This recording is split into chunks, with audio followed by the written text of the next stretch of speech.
mendengarkan podcast ini. Mengenal Tuhan Yesus berarti kita menemukan keselamatan, dan di dalam keselamatan itu kita mendapat panggilan serta tanggung jawab. Satu sisi kita bersyukur kita menemukan juru selamat dan penebus dosa yang menyediakan keselamatan. Ingat, keselamatan adalah usaha Tuhan untuk mengembalikan manusia kepada rancangannya.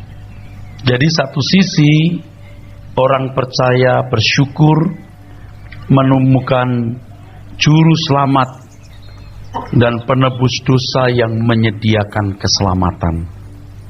Tetapi sisi yang lain, kita diberi tanggung jawab yang sangat besar. Panggilan yang memuat tanggung jawab yang sangat besar. Sebab begitu kita mengenal Tuhan Yesus Kristus, maka kita harus mengambil sikap. Apakah kita sungguh-sungguh serius dengan keselamatan yang Dia sediakan itu, atau kita mengabaikannya? Gambarannya seperti seseorang yang diangkat anak oleh seorang konglomerat atau oleh seorang bangsawan yang kaya raya. Satu sisi bersyukur diadopsi oleh seorang konglomerat atau seorang bangsawan yang kaya raya. Tetapi sisi lain memiliki tanggung jawab yang besar. Sebab kalau Tuhan menjadikan kita umat pilihannya, kita harus mengerti apa maksud panggilan tersebut. Apa isi keselamatan yang Tuhan sediakan. Kita harus mengambil sikap. Kita benar-benar menerima keselamatan itu atau mengabaikannya. Sebab kalau kita menyatakan bahwa kita menerima keselamatan yang Tuhan sediakan, itu berarti kita harus mengikut jejaknya. Mengikut jejak Tuhan berarti kita harus belajar untuk hidup seperti hidup yang diperagakan, saudaraku. Makin saya mendalami kebenaran firman Tuhan, khususnya perjanjian baru, semakin kelihatan simpel panggilan itu, tetapi berat sekali. Sebab kalau kita menerima keselamatan dalam Yesus Kristus, kita harus mengikut Dia. Mengikut Dia berarti mengikut jejaknya. Artinya harus belajar memiliki gaya hidup seperti yang telah diperagakan. Itu saja intinya, saudara. Di luar ini bukan kekristenan yang benar. Nah, jadi kita bisa memahami mengapa kekristenan tidak disebut sebagai agama sebenarnya, tapi jalan hidup. Yang penting kita memahami jalan yang harus kita tempuh. Yang penting kita memahami gaya hidup yang harus kita kenakan. Dan untuk bisa menemukan jalan yang harus kita tempuh dan gaya hidup yang harus kita kenakan, kita harus memperbaharui pikiran. Saudaraku sekalian, setelah kita mengenal juru selamat, mengenal Tuhan yang benar ini, kita harus mulai sebuah perjalanan. Sebuah perjalanan kehidupan yang tidak dikenal oleh dunia. Sama sekali tidak dikenal oleh dunia. Sama sekali tidak dikenal oleh dunia. 1 Korintus pasal 2 ayat yang ke-6. Nah, saya juga bisa memahami mengapa Paulus mengatakan bahwa hikmat ini hanya untuk mereka yang telah matang. Jadi ketika kita belum matang, Ketika kita baru masuk Kristen, kita tidak mengerti. Sebab yang diajarkan kepada kita, yang kita dengar, yang kita lihat adalah bagaimana diberkati Tuhan, bagaimana membawa persoalan kepada Tuhan untuk ditolong, ya. Bagaimana kita bisa menjalani tugas hidup, ya, sebagai pelajar, mahasiswa, berkarir, dagang, menikah, orang tua sebagai mertua, sebagai opa oma, dan Tuhan melapangkan jalan. Itu yang kita pahami sebelum kita matang, saudara. Jadi istilah lain, kita hanya melihat hak, tapi kita tidak melihat kewajiban. Dan konyolnya kalau sampai kita sudah makin tua, kita tidak pernah melihat panggilan itu, kewajiban itu. Berurusan dengan Tuhan hanya karena kita mau menuntut hak. Padahal hak akan diberikan dengan sendirinya secara penuh kalau kita memahami kewajiban. Justru kewajiban yang harus diajarkan. Justru kewajiban yang harus diperdengarkan lebih keras. Ayat yang ke-6. Demikian firman Tuhan. Sungguh pun demikian, kami memberitakan hikmat di kalangan mereka yang telah matang, yaitu hikmat yang bukan dari dunia ini, dan yang bukan dari penguasa-penguasa dunia ini, yaitu penguasa-penguasa yang akan ditiadakan. Digarisbawahi bahwa setelah kita mengenal Tuhan Yesus, kita harus mulai sebuah perjalanan kehidupan yang tidak dikenal oleh dunia sama sekali. Ya, dunia tidak mengenal sama sekali. Tidak mengenal sama sekali. Kalimat ini penting. Terus, tetapi yang kami beritakan ialah hikmat Allah yang tersembunyi dan rahasia, yang sebelum dunia dijadikan telah disediakan Allah bagi kemuliaan kita. Ini hikmat yang tersembunyi selama berabad-abad. Kata ini belum tepat, bisa bertriliun abad. Sebelum dunia dijadikan, jadi praeksistensi. Hikmat ini tersembunyi sebelum dunia dijadikan, entah berapa lama. Lalu ayat yang ke-8. Tidak ada dari penguasa dunia ini yang mengenalnya, sebab kalau sekiranya mereka mengenalnya, mereka tidak menyalibkan Tuhan yang mulia. Ya, mereka tidak akan menyalibkan Tuhan yang mulia. Tidak berlebihan kalau saya harus mengatakan kepada saudara bahwa Tuhan Yesus tidak bisa disalib lagi oleh penguasa dunia. Mereka hanya satu kali menyalibkan Tuhan Yesus pada waktu itu. Dan mereka tidak bisa melukai hati Tuhan Yesus, sebab ketika Tuhan Yesus disalib, Tuhan masih berkata kepada Bapa di surga, ampunilah mereka, karena mereka tidak tahu apa yang mereka perbuat. Mereka tidak bisa menembus hati Tuhan untuk melukainya dan membangun kebencian dendam di hati Tuhan Yesus. Tidak bisa. Nah, hari ini tidak ada orang yang bisa menyalibkan secara fisik Tuhan Yesus. Tetapi jangan lupa saudara, dalam kitab Ibrani dikatakan orang-orang yang mendengar kebenaran, orang-orang yang mengerti jalan keselamatan, tetapi tidak menghargainya, ia menyalibkan Tuhan. Kalau orang Kristen tidak memahami hikmat ini, dia akan menyalibkan Tuhan. Menyalibkan Tuhan sama dengan apa yang ditulis oleh Paulus sebagai seteru salib Kristus. Tidak memahami apa maksud salib itu diadakan. Seteru artinya musuh. Paulus menasehati jemaat, bukan menasehati orang di luar jemaat.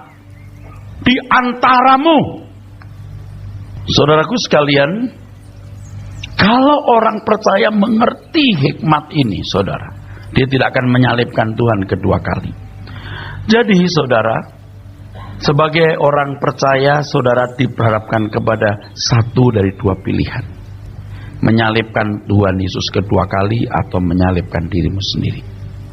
Orang yang tidak menyalibkan diri sendiri atau yang tidak menyangkal diri, ingat, menyangkal diri itu bukan soal moral semata, ya, bukan soal moral. Sebab kalau soal moral itu namanya pertarakan, bukan menyangkal diri. Menyangkal diri artinya rela membuang pola berpikir, filosofi hidup yang kita kenakan, yang orang kenakan, lalu mengenakan kebenaran Tuhan secara murni. Itu menyangkal diri. Dan pasti ini akan berpengaruh, pasti berbuah dalam hidup moral seseorang. Jadi kalau tidak menyalibkan diri sendiri, tidak menyangkal diri, dia pasti menyalibkan Tuhan Yesus. Kalau dalam kitab Ibrani dikatakan, dan menghinanya di muka umum. Menghinanya di muka umum, mempermalukan Tuhan. Ingat Ibrani 12 mengatakan, karena kita memiliki banyak saksi. Saksi itu bisa siapa saja, saudara. Bisa orang di sekitar kita, bisa kuasa gelap, roh jahat, bisa Lucifer yang jatuh itu iblis. Karena begitu saudara mengaku percaya kepada Tuhan Yesus, saudara dan saya masuk perlombaan yang diwajibkan. Harus memasuki perjalanan hidup, harus mengikut jejak Tuhan. Kita masuk perlombaan itu. Jadi tidak ada orang yang boleh atau bisa mendapat dispensasi jadi Kristen tapi tidak ikut Tuhan Yesus. Tidak ada. Berarti you mau berkhianat. Kalau selama ini kita merasa tenang saja, ya sejahtera saja, karena tidak ada orang yang berbicara tegas. Sekarang kita mau mendengar yang tegas. Tuhan Yesus yang bicara berulang-ulang itu kalau dalam Injil itu, ikut aku, lepaskan dirimu dari segala milikmu. Ikut aku, tinggalkan semua ikatan. Tuhan Yesus yang bicara itu. Biarlah orang mati menguburkan, orang mati kamu ikut aku. Lihat saudara, ikut aku, jual segala milikmu, bagikan kepada orang miskin. Semua ke situ. Ini harga yang benar. Kalau ada harga yang lebih murah dari ini, itu bukan barang yang benar. Ingat, Christianity is not religion but the way of life. Kekristenan bukan agama, tapi jalan hidup. Lalu ayat 9. Tetapi seperti ada tertulis, apa yang tidak pernah dilihat oleh mata, dan tidak pernah didengar oleh telinga, dan yang tidak pernah timbul di dalam hati manusia, semua yang disediakan Allah untuk mereka yang mengasihi Dia. Nah, kuncinya, mau nggak saudara mengasihi Tuhan? Dan yang satu ini Tuhan nggak paksa. Oke? Saudara punya pilihan. Setelah kita mengenal Tuhan Yesus dan menerima penebusan oleh darahnya, kita mulai sebuah perjalanan kehidupan yang tidak dikenal oleh dunia. Macam apa itu? Yaitu perjalanan hidup untuk mengenakan gairah hidup yang baru. Gairah hidup yang tidak dikenal oleh dunia. Bapak Ibu saudara sekalian, perhatikan. Apa yang mengisi pikiran kita, itulah yang membuat api, spirit atau gairah dalam hidup kita. Setuju? Setuju saudara? Iya. Apa yang mengisi pikiran kita, mengisi hati kita, itulah yang menghasilkan api, spirit, gairah, semangat di dalam hidup kita. Jadi kalau orang tidak mengenal hikmat ini, ya nggak bisa dipaksa jadi orang Kristen yang benar. Nggak bisa. Nggak akan bisa. Nggak bisa, saudara. Maka dibutuhkan ketekunan untuk mengalami pembaharuan pikiran, saudaraku. Sampai akhirnya kita punya satu api. Bukan api asing, tapi api yang murni dari Tuhan. Kalau saya kaitkan dengan perbaraan yang dilakukan di kemah suci, ya kalau mereka membuat korban bakaran itu, api yang digunakan tidak boleh api asing. Itu harus api dari Tuhan. Kalau dulu kita akan mengatakan mari kita melayani Tuhan dengan hati kita. Sekarang kita tidak begitu lagi. Mari kita melayani Tuhan dengan hati Tuhan. Hati Tuhan. Cara berpikirnya, pola berpikirnya, yang memberikan kita gairah. Gairah anak Allah. Tubuh yang kita hidupi ini tidak boleh memuat gairah yang tidak sesuai dengan kehendak Allah. Dan itu cengli, saudara, ya. Itu adil, itu fair. Galatia pasal 2 ayat 20 dan 21, saudara. Namun aku hidup, tetapi bukan lagi aku sendiri yang hidup, melainkan Kristus yang hidup di dalam aku. Dan hidupku yang kuhidupi sekarang di dalam daging adalah hidup oleh iman dalam Anak Allah yang telah mengasihi aku dan menyerahkan dirinya untuk aku. Aku tidak menolak kasih karunia Allah, sebab sekiranya ada kebenaran oleh hukum Taurat, maka sia-sialah kematian Kristus. Oke, nanti kalimat terakhir kalau sempat akan saya singgung juga, saudara. Tapi sekarang yang saya mau kemukakan adalah begini, saudara. Tuhan menebus kita itu, membeli kita supaya kita bisa dimiliki oleh Tuhan. Dan ketika kita dimiliki oleh Tuhan, Tuhan berhak mengisi hidup kita dengan gairahnya. Dan untuk mengisi hidup seorang dengan gairahnya, untuk mengisi hidup seseorang dengan gairahnya, orang harus mendengar firman. Filosofinya harus diubah. Dia harus rela menanggalkan cara berpikir filosofi hidup yang kita serap dari dunia, yang kita warisi dari orang tua atau nenek moyang kita, supaya ada gairah baru. Ingat tadi saya katakan, apa yang mengisi pikiran kita, mengisi hati kita, itulah yang membangkitkan api, semangat atau gairah, saudara. Nah, kita tidak berhak menggerakkan hidup kita ini sesuka hati kita. Tidak berhak. Kita tidak berhak, saudara. Sebab sesuai dengan firman Tuhan dalam 1 Korintus pasal 6, 19 dan 20. Kamu telah dibeli. Harganya lunas dibayar. Kamu bukan milik kamu sendiri. Muliakanlah Allah dengan tubuh. Doxasate tetonteon entosomati humon. Ini bukan bahasa roh, saudara. Ini bahasa Yunani, begitu kalimatnya. Cengli kan? Fair kan? Justru Tuhan menebus anak-anak manusia yang memberi diri ditebus, yang mengaku percaya, supaya hidupnya itu menjadi bejana Tuhan. Dan kalau kita mengerti panggilan ini, tanggung jawab ini, kita akan berjuang, saudaraku. Sebab ini membutuhkan waktu panjang dan kerja keras. Ya.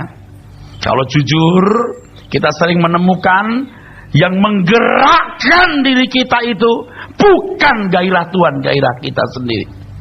Kalau kita menjadikan Tuhan sebagai tujuan hidup kita dan kerajaannya, berarti, saudara, segala sesuatu yang kita lakukan harus menyukakan hati Tuhan.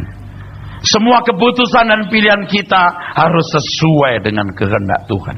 Harus. Berat kan? Kalau kita menjadikan kerajaannya sebagai tujuan hidup kita, kita harus menghayati, menyadari, dan mengakui bahwa dunia ini bukan rumah kita.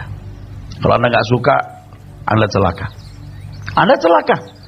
Tunggu tanggal mainnya, Anda akan menyesal.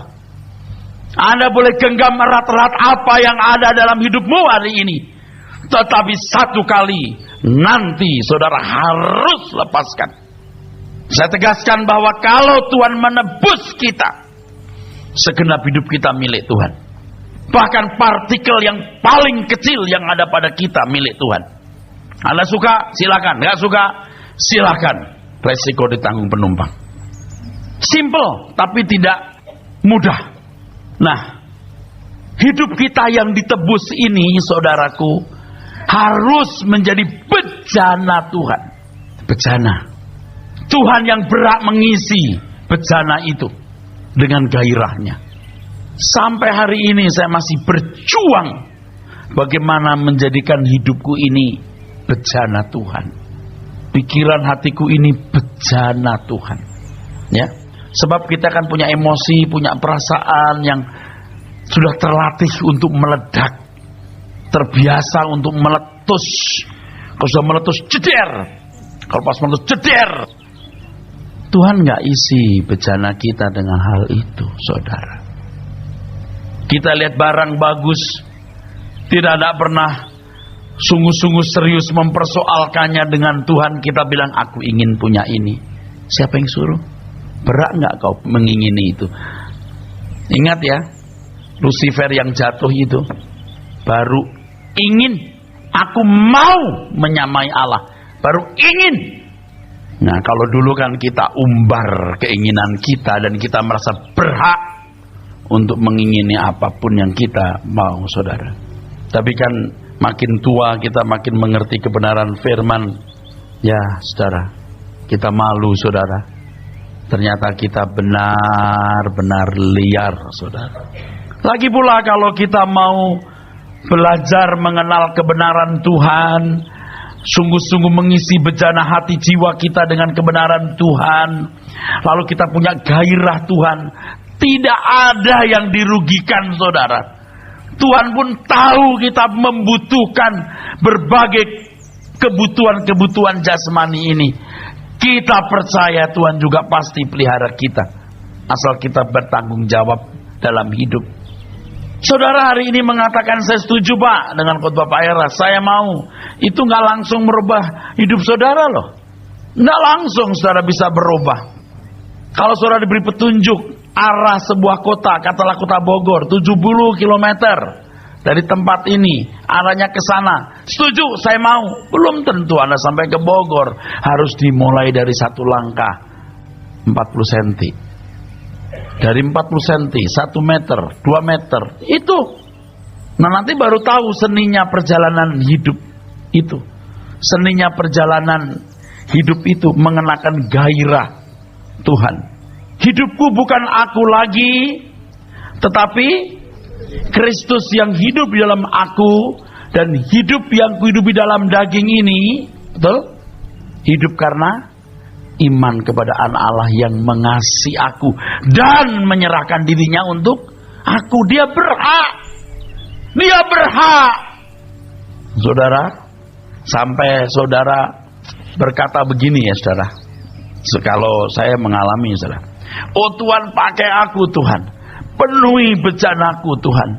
Oh Tuhan, aku mau memiliki gairah-Mu saja Tuhan. Aku minta. Enggak langsung bisa. Kalau bisa, enaknya saudara. Seperti sulapan gitu. Jebret kita berubah. Enggak bisa. Enggak bisa. Enggak bisa. Nah, kalau orang sudah terlalu lama diisi dengan filsafat dunia, pola pikir dunia, enggak akan nyambung dengan kebenaran. Enggak akan nyambung.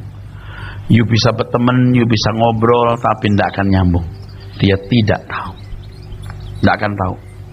Tuhan mempersiapkan kerajaannya.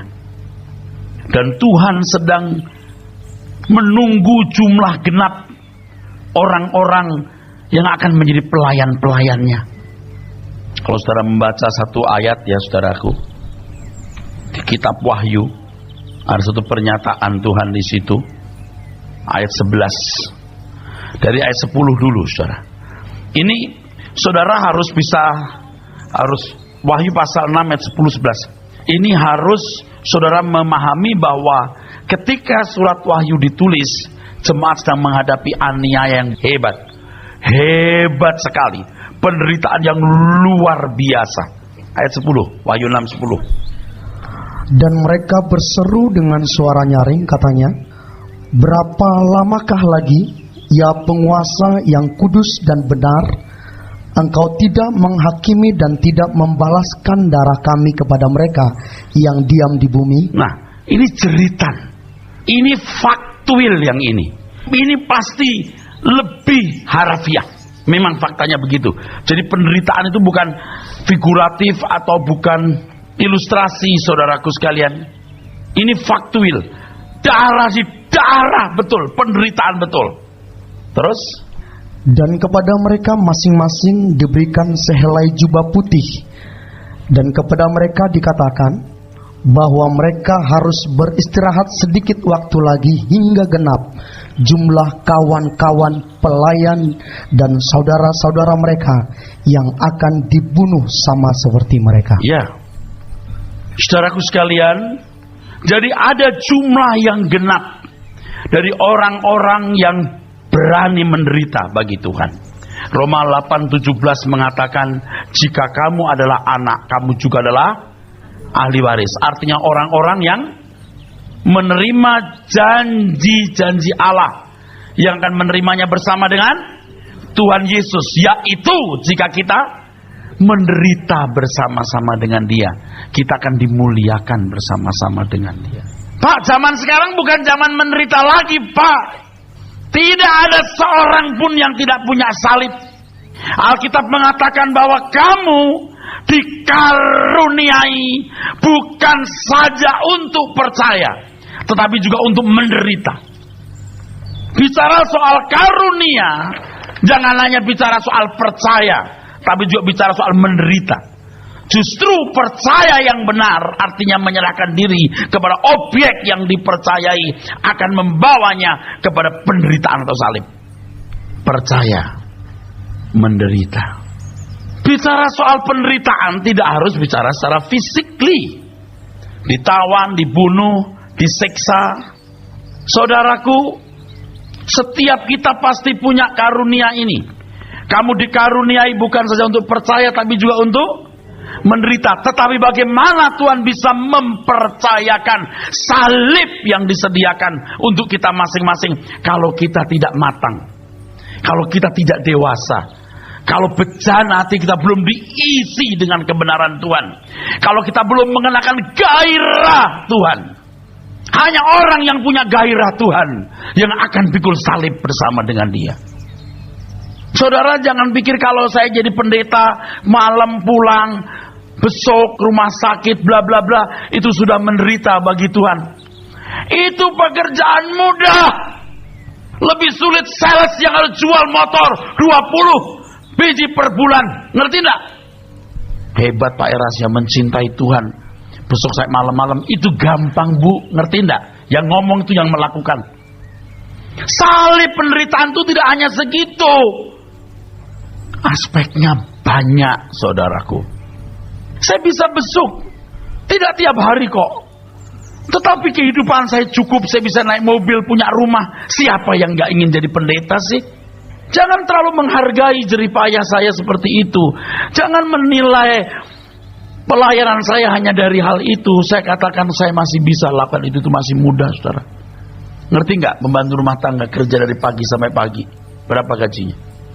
Ngerti gak kalau kuli dari pagi sampai sore dimaki-maki capek, itu bisa lebih berat dari saya secara fisik. Kalau fisik mah saya gampang. Ke rumah sakit ngobrol, keluar kita makan dulu, kuetyo siram, balik lagi kita besok ke tempat lain sambil dengerin musik di mobil. Apa sulitnya? Jangan memuji saya karena hal itu. Salib itu bukan demikian. Salib itu ketika kita meneteskan darah kita yang terakhir untuk Tuhan, itu baru salib. Salib itu penderitaan yang dialami seseorang yang disalib sampai mati. Kalau belum mati, belum salib. Jangan seperti orang-orang Filipina yang punya seremoni penyalipan pada hari-hari Paskah. Bikin ritual begitu. Angkat salib, wah diarak rame-rame. Lalu dibawa setempat, dipaku tangannya, tapi ada ambulan di belakang. Selesai digebukin, disalib, cepat-cepat diturunkan, pasang infus. Itu mah bukan menderita, saudaraku. Salib itu berarti apapun yang ada padamu, engkau pertaruhkan untuk kesukaan hati Tuhan. Itu salib. Itu salib. Saya bukan tidak menghargai orang yang besuk. Saya sudah teruji untuk kerja begitu. Sudah teruji, saudara. Sejak puluhan tahun yang lalu, saya sudah teruji untuk kerja seperti itu. Saya terlantarkan keluarga saya abaikan keluarga saya. Kurang tidur saya lakukan. Jam 1, jam 2 pagi kalau saya suruh keluar. Saya orang yang rajin bekerja. Tapi itu belumlah salib yang sesungguhnya. Salib yang sesungguhnya adalah ketika engkau tidak mempertahankan satu hak pun dalam hidupmu untuk kepentinganmu sendiri. Itu baru salib. Bentuknya terserah macam-macam, karena masing-masing kita punya tempat yang berbeda. Saudaraku sekalian yang kasih, gairah ini nggak dikenal oleh siapapun. Dunia tidak mengerti. Kalau mereka mengerti, mereka tidak menyalibkan Tuhan Yesus. Kalau orang Kristen mengerti, tidak akan menyalibkan Tuhan kedua kali. Ketika mata hati kita dicerahi oleh kebenaran ini, oleh kebenaran firman, saudaraku sekalian, kita mulai mengerti gairah Tuhan Yesus itu. Kita baru tahu betapa sulitnya menyangkal diri memikul salib, saudara. Tetapi kita mau, karena kita mau menggenapi rencana Allah. Apa? Jumlah yang genap. Sebab kalau jumlah itu genap, dunia akan diakhiri. Kalau iblis menahan, saudaraku, menahan terus supaya sejarah dunia jangan berakhir, supaya nggak segera genap orang-orang itu, kita akan berperang untuk menggenapinya. Sebanyak mungkin orang memiliki gairah anak Allah, gairah Tuhan Yesus Kristus. Dengan gairah itu, maka orang percaya akan menjadi corpus delicti. Saudara bayangkan ya, nanti kita menghadap Allah Bapa bersama dengan Tuhan Yesus. Pasti hulu balang Tuhan Yesus, pelayan-pelayannya itu serupa dengan Tuhan Yesus. Tidak mungkin ada nyentrik, tidak mungkin. Dan kesempatan untuk menjadi serupa dengan Tuhan Yesus itu sekarang ini. Sekarang ini. Tuhan membutuhkan, Tuhan mencari orang-orang yang akan menjadi pelayan-pelayannya di keabadian, saudaraku. Dan orang-orang yang mau memberi diri dididik ini, dialah huios, bukan notos. Ini semua nyambung kebenaran ini, saudaraku sekalian. Apa yang saya katakan ini sungguh benar adanya. Sesuatu yang sangat logis. Tuhan yang telah membeli kita, Dia hendak menjadikan diri kita ini kendaraan untuk melakukan segala sesuatu yang Dia kehendaki. Kalau 2000 tahun yang lalu Tuhan Yesus yang berkata, makananku melakukan kehendak Bapa dan menyelesaikan pekerjaannya. Sekarang kita yang segairah dengan Tuhan Yesus juga mengatakan, makananku adalah melakukan kehendak Bapa dan menyelesaikan pekerjaannya. Dan Tuhan mempersiapkan orang-orang yang akan menjadi pelayan-pelayannya di kerajaannya. Dan kalau jumlahnya sudah genap, maka Ia akan mengakhiri sejarah dunia ini.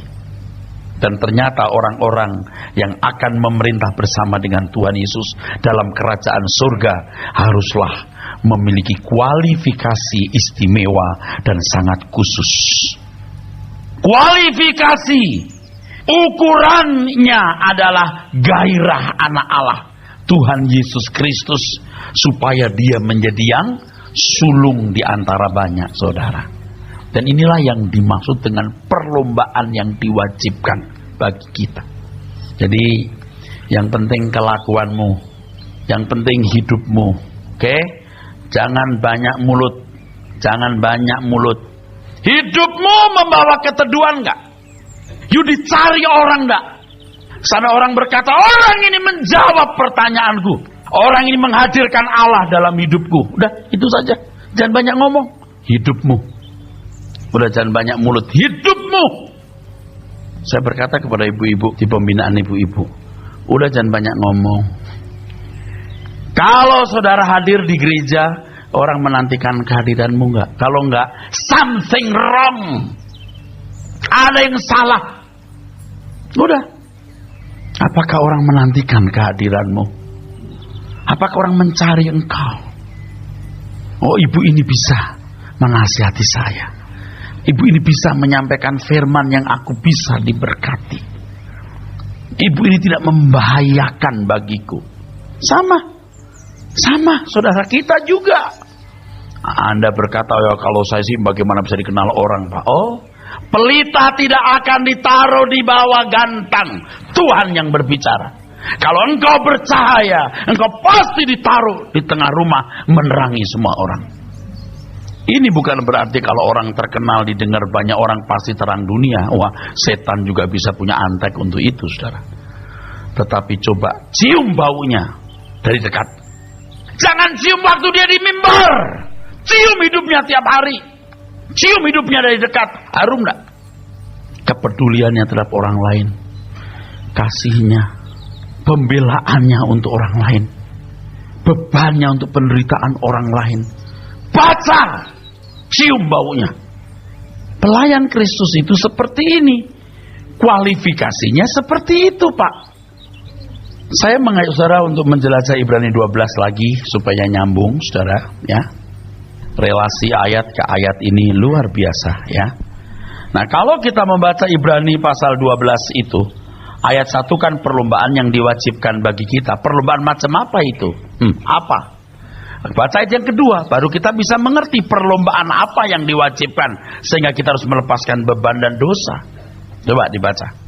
Ayat 2. Marilah kita melakukannya dengan mata yang tertuju kepada Yesus yang memimpin kita dalam iman. Yang memimpin kita dalam penurutan terhadap kehendak Allah Bapa. Tuhan Yesus standarnya. Tuhan Yesus yang kita contoh. Tuhan Yesus teladannya. Tuhan Yesuslah petanya, saudara. Terus, dan yang membawa iman kita itu kepada kesempurnaan. Bukan beriman asal-asalan atau setengah-setengah. Iman yang sempurna, saudaraku. Iman yang sempurna. Iman yang sempurna itu bukan memindahkan gunung tanpa kasih sia-sia. Iman di sini iman penurutan terhadap kehendak Allah. Nanti kita baca berikutnya. Yang dengan tekun memikul salib. Bicara soal ketaatan, bukan soal memindahkan gunung. Bukan soal pinter ngomong. Saya sudah melihat begitu banyak orang berceramah di TV. Pinter ngomong. Dan saya juga mengagumi, pinter banget orang ini ngomong loh. Saya mengagumi.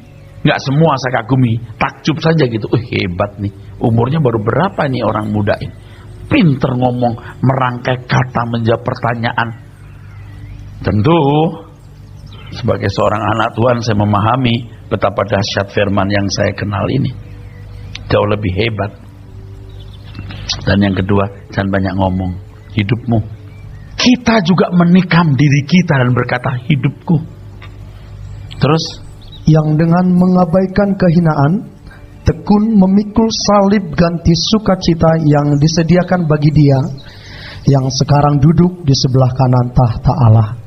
Terus, ingatlah selalu akan dia, yang tekun menanggung bantahan yang sehebat itu terhadap dirinya dari pihak orang-orang berdosa, supaya jangan kamu menjadi lemah dan putus asa. Dalam pergumulan kamu melawan dosa, kamu belum sampai mencucurkan darah. Ya, ini pergumulan berat, saudaraku. Belum sampai mencucurkan darah, artinya harus sampai mencucurkan darah. Ketaatan Tuhan Yesus, pikul salibnya sampai mati, darahnya tertumpah. Dan darah seperti ini menakutkan iblis, saudara. Ya, bukan darah yang tercurah karena berantem, tapi darah yang tercurah karena ketaatan. Artinya nyawa yang dipertaruhkan untuk itu. Ayat 7.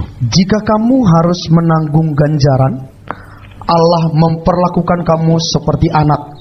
Di manakah terdapat anak yang tidak dihajar oleh ayahnya? Tetapi jikalau kamu bebas dari ganjaran yang harus diderita setiap orang, maka kamu bukanlah anak. Bukanlah huios. Huios. Huios. Terus baca terus. Tetapi anak-anak gampang. Anak-anak gampang. Notos. Notos. Jadi ada anak yang tidak legal. Jadi ada proses. Kalau dalam dunia pendidikan ada proses sertifikasi. Ini ada semacam proses legitimasi atau legalisasi. Pantaskah kita jadi anak-anak Allah? Pantaskah kita akan masuk di kerajaan Bapa di sorga? melayani Tuhan kita Yesus Kristus sebagai Raja di atas segala raja. Nah, kita harus memberi gairah dia. Jadi jangan berpikir seperti orang yang diadopsi oleh seorang konglomerat atau anak seorang bangsawan yang kaya raya lalu dia bersorak-sorai karena sudah masuk rumah itu. Coba belajarlah hidup sebagai anak bangsawan, berkarakter bangsawan, berperilaku bangsawan. Nah, sekarang yang menganggap anak itu adalah Allah, maka Tuhan Yesus berkata, haruslah kamu sempurna seperti Bapa di surga sempurna. Pak, nggak ada ruginya Pak kalau kita mau melangkah seperti ini. Nggak ada ruginya Pak. Kalau Bapak, Ibu, saudara-saudara sekalian mengambil keputusan, saya mau, Anda nggak bisa lakukan malam ini atau besok langsung berubah.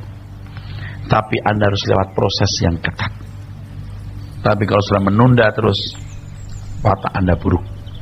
Watak buruk itu nanti waktu bercakap-cakap ya, nggak mau ngalah, nggak mau dengerin orang ngomong, maunya dia ngomong. Kalau orang ngomong apa, dia mau tampilkan dirinya juga punya. Kalau dia nggak punya, saudaranya yang punya. Udah kebaca, orang-orang begini nggak dewasa. Di dunia sono saja sudah nggak pantas, apalagi di tengah anak-anak Tuhan, saudara. Kalau ngotot, kalau nggak mau, kalau nggak menang, nggak kabuan, terus hajar terus. Ya dulu saya begitu karena saya tahu kan. Sekarang udah nggak begitu. Itu masih perkara kecil, masih banyak hal lagi yang menjadi butir-butir dari seorang yang kemanapun membawa keharuman, saudara. Waduh, saya mengerti bagaimana reaksi saya pada waktu orang berbuat begini, berbuat begitu. Waduh, merugikan saya, waduh, melukai saya, but gitu. Tapi kan makin hari kita makin tahu, aku tidak boleh bawa spirit Erastus, harus pakai spiritnya Tuhan Yesus. Wangele temen dah. Artinya sulitnya minta ampun, saudara. Tapi kalau kita serius, bisa. Apapun yang sulit jadi kurang sulit, yang mustahil pun jadi sulit. Cuman sulit nggak mustahil. Yang agak sulit jadi gampang, yang gampang encer. Kalau itu kita anggap sebagai kebutuhan utama, kalau itu kita anggap hal yang mutlak, apapun kita akan lakukan. Nah, itu aja penghiburan kita. Udah, itu aja penghiburan kita, saudara. Apalagi sih penghiburan kita? Apa sih yang bisa membahagiakan kita itu apa? Kalau buat saya kan jadi pendeta dengan jumlah jemaat banyak, ada gedung gereja, lalu bisa tampil di mana-mana. Itu mah mesti disalib, saudara. Itu namanya ambisi, pamer, roh show, harus lewat. Mau dihormati orang, puji Tuhan. Nggak dihormati, ya nggak apa-apa. Belajar rela kehilangan hak, ya. Hak diterima, ya. Hak dihormati, hak makan enak, hak tidur nyenyak, apapun rela dilepaskan. Sebab nggak lama hidup di dunia ini, nggak lama di dunia ini, ya. Bodoh kalau kita nggak serius mengejar ketinggalan kita, saudaraku. Ke Galatia pasal 2 tadi. Tadi saya sempat menyinggung satu ayat yang harus saya sedikit kutip. Itu penting. Galatia 2:19 dan ayat berikut. Oke. Sebab aku telah mati oleh hukum Taurat untuk hukum Taurat, supaya aku hidup untuk Allah. Aku telah disalibkan dengan Kristus, namun aku hidup, tetapi bukan lagi aku sendiri yang hidup, melainkan Kristus yang hidup di dalam aku. Terus? Dan hidupku yang kuhidupi sekarang di dalam daging adalah hidup oleh iman dalam Anak Allah yang telah mengasihi aku dan menyerahkan dirinya untuk aku. Ayat 21. Aku tidak menolak kasih karunia Allah, sebab sekiranya ada kebenaran oleh hukum Taurat, maka sia-sialah kematian Kristus. Ayat ini harus dibaca dalam konteks pikiran Yahudi, saudara. Konteks pikiran Yahudi, saudara, mereka itu beragama sangat ketat. Mereka mau menawarkan jasa kepada Allah, perbuatan baik. Mereka memandang Taurat sebagai solusi atau jalan keluar untuk memperkenan hati Tuhan, untuk bisa berkenan di hadapan Tuhan. Tetapi Tuhan Yesus datang merombak itu. Inilah perbedaan yang paling mencolok antara kekristenan yang diajarkan Tuhan Yesus dan agama-agama pada umumnya, khususnya Yudaisme atau agama Yahudi. Kalau orang-orang Yahudi berusaha untuk dibenarkan karena perbuatan, tetapi kita karena iman kepada Tuhan Yesus Kristus. Amin. Dosa bukan lagi menjadi masalah. Sedangkan yang dipersoalkan oleh agama dan kepercayaan pada umumnya adalah masalah dosa dan moral, ya. Tapi bukan berarti lalu saya toleransi terhadap dosa. Oh tidak, dengarkan dulu. Yang dipersoalkan oleh banyak agama termasuk Yudaisme di situ adalah moral. Moral yang dipersoalkan, saudaraku sekalian, ya. Perbuatan. Dan untuk bisa memiliki perbuatan yang baik, maka mereka melakukan Taurat, solusinya Taurat. Tetapi di dalam keselamatan yang kita terima melalui kurban Tuhan Yesus Kristus, dosa diselesaikan. Selesai. Bukan karena perbuatan baik, selesai, merdeka. Tetapi saudaraku, masalahnya tidak semudah itu. Setelah kita dibeli oleh Tuhan Yesus, dosa dibereskan. Kamu bukan hanya untuk berbuat baik, tapi kamu harus menjadi seperti aku. Itu masalahnya. Amin. Nangkep saudaraku? Jangan Anda berpikir bahwa wah kita nggak peduli dengan hukum. Oh nanti dulu. Bukan itu maksudnya. Dosa tidak masalah. Tidak diselesaikan dengan melakukan hukum Taurat. Tidak diselesaikan dengan berbuat baik. Tidak perlu. Sebab Tuhan Yesus telah menebus dosa kita dan selesai diselesaikan Tuhan di kayu salib.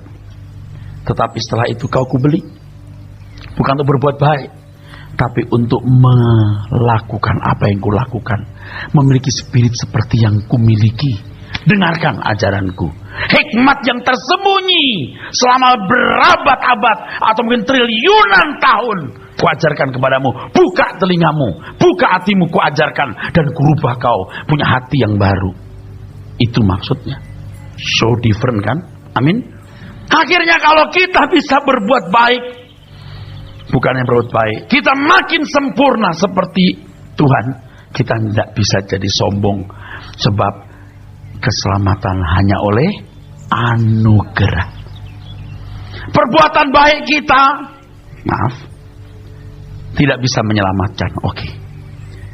Dan kalau kita bisa sempurna karena kita belajar firman, perjalanan kita diisi oleh kebenaran, cara hidup kita diubah oleh Tuhan, itu karena anugerah Tuhan semata-mata.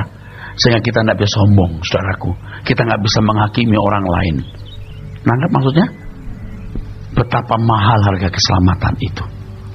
Sambut, tanggapi, hargai dengan respon yang serius untuk mengisi bejana hati kita dengan firman Tuhan, supaya gairah spirit dari Allah yang mengalir di dalam dan melalui hidup kita, sehingga Allah akan menemukan pribadi anaknya di dalam diri kita. Amin.